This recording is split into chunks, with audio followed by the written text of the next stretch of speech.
J'ai regardé une vidéo d'une personne qui disait le seul moment où on parle de ce qui se passe en RDC, c'est uniquement dans les commentaires. C'est quand quelqu'un met un post ou quand quelqu'un fait une vidéo et c'est tout ce qu'on va voir dans cette vidéo. Salut les gars, j'espère que vous allez bien. Moi, c'est Savi. Avant d'aller plus loin, n'hésitez pas à vous abonner, à liker, ça fait plaisir et ça donne toujours de la force. Bon les gars, comme vous savez, je parle souvent de ce qui se passe en RDC, à l'est du pays notamment, par rapport à cette guerre qui fait vraiment beaucoup de ravages. Ça fait des années que ça dure plus de 30 ans. Vous savez les gars, comme je dis souvent, quand on parle de la RDC, c'est uniquement quand il s'agit de la prière. La RDC, c'est moins des gens. L'Afrique en règle générale, mais la RDC, c'est un cas assez spécial.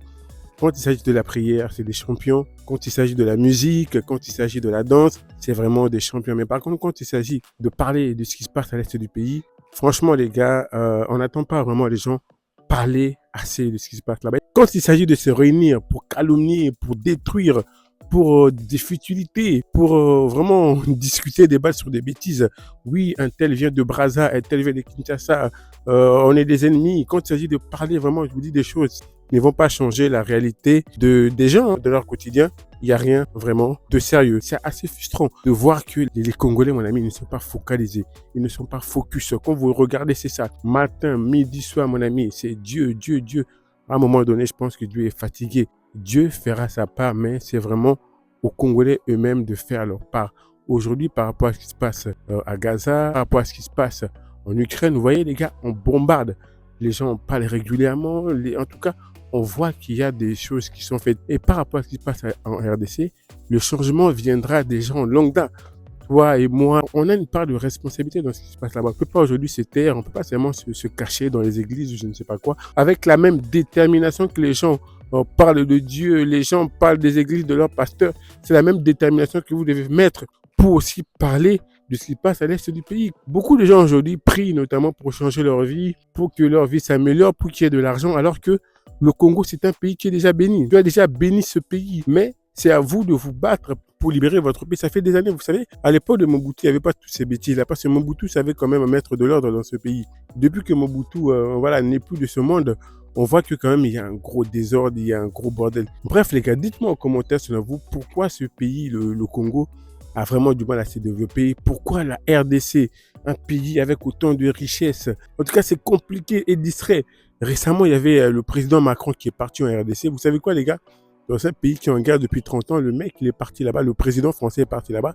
Qu'est-ce qui s'est passé? Il est parti dans un bar les gars. C'est à quel point vous voyez que le respect que le président français a pour le Congo, la RDC, le respect, la considération que Macron a pour la RDC. Il va dans un pays en guerre depuis 30 ans, il va dans un bar. Et les influenceurs qui sont censés promouvoir justement la libération, la paix de l'Est du pays, contribuent à ces bêtises-là. Vous savez les gars, la considération, le respect que les gens ont envers toi dépend fortement du respect et de la considération que tu as de toi-même. Pareil pour un pays, le respect et la considération que les autres pays auront envers un pays dépend du respect et de la considération que ce pays a envers lui-même ainsi que la population. Quand vous regardez aujourd'hui les gars, notamment ce qui se passe dans les autres pays, vous voyez, il y a le respect, il y a la considération parce que c'est des pays qui se respectent eux-mêmes, qui se considèrent eux-mêmes. Mais quand il s'agit de la RDC, c'est que de distraction. Les gens ne sont pas focus, ne sont pas focalisés. Être focus, c'est être dans le concret, n'est pas être dans l'illusion. Il faut avoir les pieds sur terre et la tête au ciel. Il ne faut pas avoir les pieds et la tête au ciel comme la plupart de ces gens qu'on voit en RDC, la tête et les pieds au ciel. Forcément, si vous avez tout au ciel, forcément, les gens feront n'importe quoi dans votre pays. Bref, les gars, dites-moi dans les commentaires, qu'est-ce que vous pensez de cela? C'est vraiment dommage de voir un si bon pays comme la RDC qui ça fait 30 ans ça dure, 30 ans de souffrance. Les gens, on a l'impression qu'ils ne sont pas focalisés, ils sont distraits, toujours la distraction. Quand il s'agit de parler, je ne sais pas quoi, moi, de cessus, des dots, de cela, de la prière, vous voyez, tout qui est de futilité. Ils sont présents, mais quand il s'agit vraiment de parler de vrais sujets, de combattre pour vraiment aider ce pays à se développer, il n'y a personne. Dites-moi qu'est-ce que vous pensez de ça en commentaire, les gars, et moi je vous dis à la prochaine vidéo. Ciao, ciao.